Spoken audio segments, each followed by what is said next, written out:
But when you study control systems engineering for the first time, this is one of the problems that you look at. So you look at defining what's the mathematical model that I want to describe this system. And the mathematics can get really complicated. Yes, yes. Yeah. In fact, they're nonlinear nonlinear. Yes. Sure. Yeah.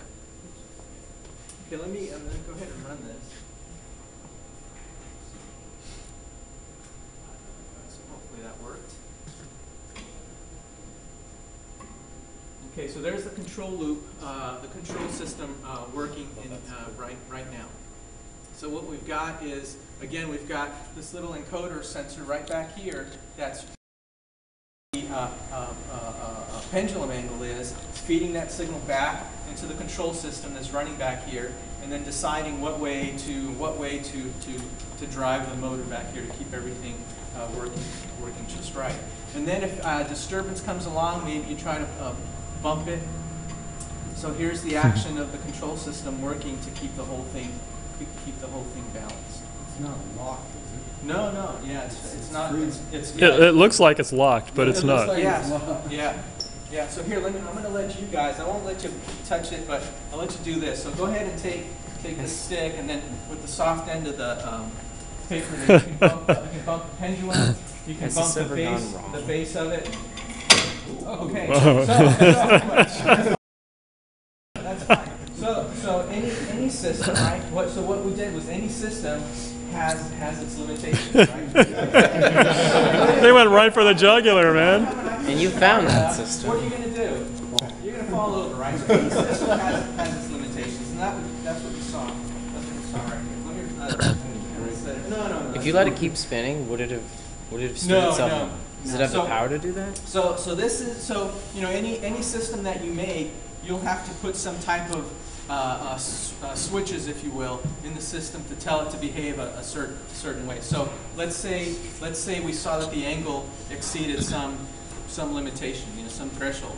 Then what I'd want to do is I'd want to shut off that system, right, so that it doesn't work too hard.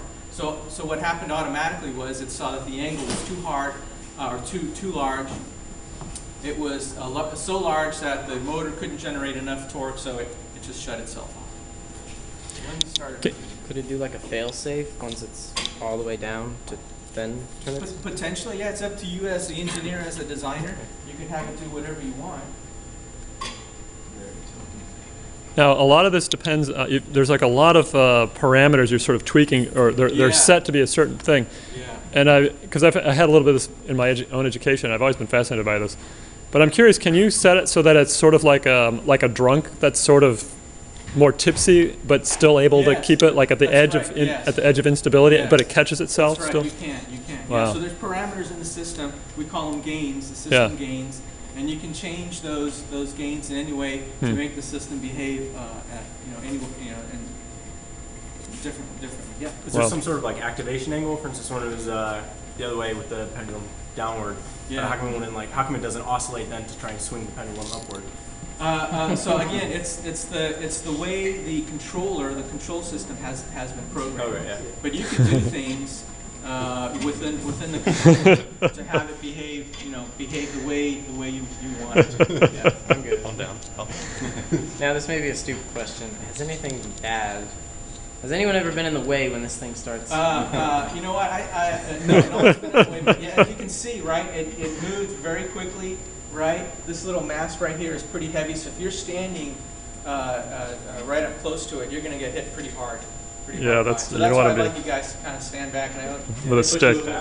Yeah. So that's the control. Again, that's the control system kind of acting to keep the whole thing balanced. I would like to say one thing, James. Is it actually moving right now?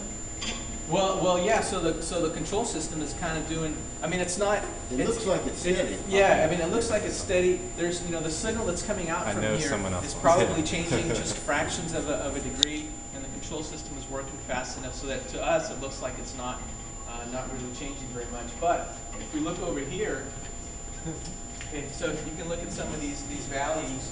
They're pretty much steady. They're kind of moving a little bit. You can see here this voltage on the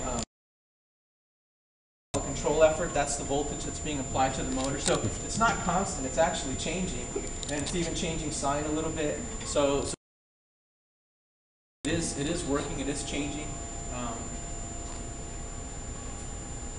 Do you think if you Anybody like? else? Oh, never mind. All right, so that's an example of a control system. I like to show this when people come because you talk about a control system, but when you see it in action, you kind of get Yeah. a better idea. Of what This is I use this example every time I introduce op amps in my circuits class, because it's a feedback control loop, Yeah, to try yeah. to get the voltage to match the Yeah, yeah. input and output. So Right. yeah, it's really cool to have this. Thank you. All right. So let me show you the robot that we have.